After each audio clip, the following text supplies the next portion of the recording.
All right. So you run kubecontrol, run nginx, image nginx, one line, one pod. But here is the thing, what actually happens behind the scenes. Let us walk through it step by step.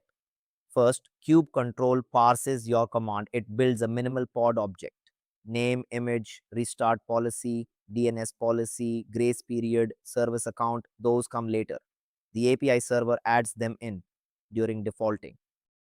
Next, it reads your kubeconfig, the file at home /.kube/config. This is where the cluster lives, endpoint, client certificate, API server URL, everything needed to talk to the cluster. Now, time to open a secure connection, a standard TCP handshake, then TLS 1.3, just one round trip to agree on keys. Same thing your browser does every day, but with one twist, mutual certificate authentication. Both sides prove who they are. Now the actual request. Kubecontrol sends an HTTP2 post to /API/v1/namespaces/default/pods. Your pod, serialized as JSON, goes in the body. That is what the API server receives. Okay, so the API server gets your request. First question, who are you? That is authentication. 4 possibilities: X509 certificate, bearer token, OIDC, or a webhook. For kubecontrol, typically a client certificate or a token. Depends on your kubeconfig. Next, authorization, the RBAC check. Can this user create pods in this namespace? A role binding says yes, request continues. Now, mutating admission. This is where your pod gets modified. Service account admission injects credentials, a projected token volume. Limit ranger applies default resources. And a few more. Each plugin does one thing. They run one after another. Schema validation. The pod has to pass every field check.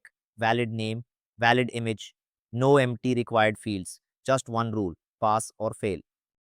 Validating admission. Another round of plugins. Resource quota. Do you have capacity?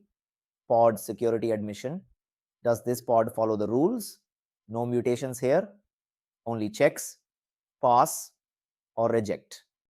Now API server writes to etcd, but here is the thing, it is not a simple write, it is Raft consensus. The leader replicates it to the followers. Each one f-syncs to disk. Only after a majority acknowledges does the pod actually exist. A few milliseconds, durable.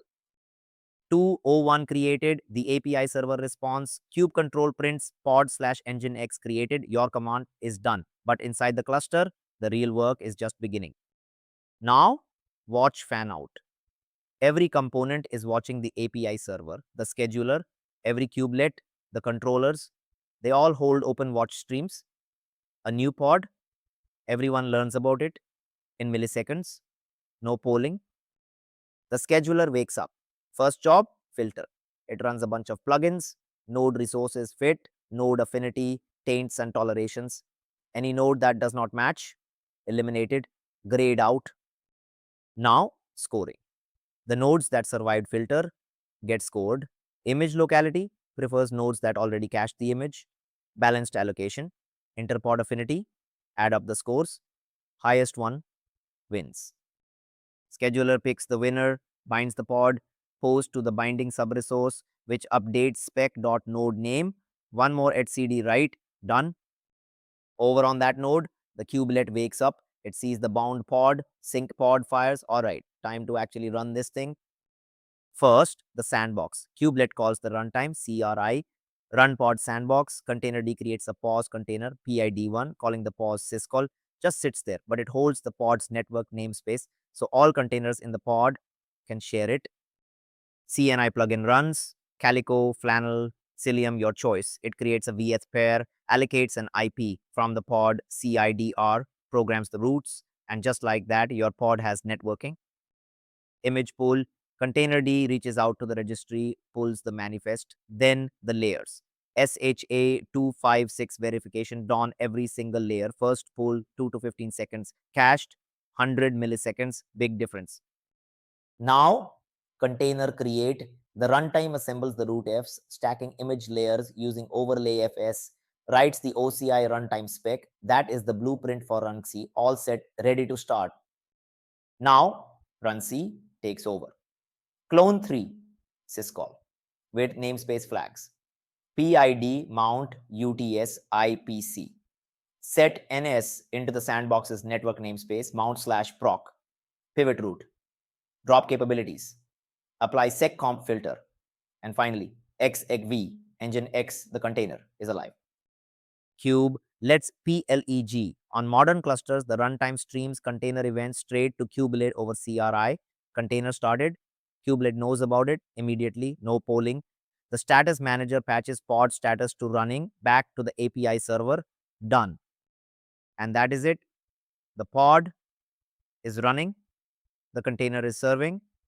From your kube control command to this. About a second on a warm cluster, 10 to 15 seconds, cold, every step observable, every step explainable. This is Kubernetes. And that is a wrap. If you enjoyed this, subscribe to Kubesimplify for more.